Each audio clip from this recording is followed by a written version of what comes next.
In this video, I'm going to show you how you can easily allow cookies on your iPhone.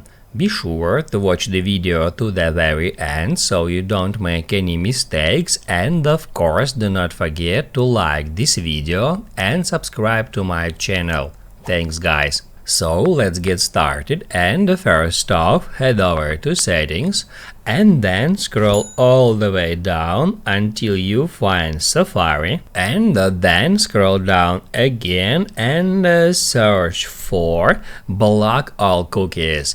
If that option turned on, it means that Safari will block all the cookies, and all you have to do in order to allow cookies on your iPhone is just turn this switcher off.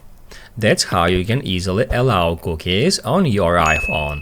Now you can write down in the comments below if you have any questions about that tutorial. Hit the like button if you liked that video, and see you in the next one.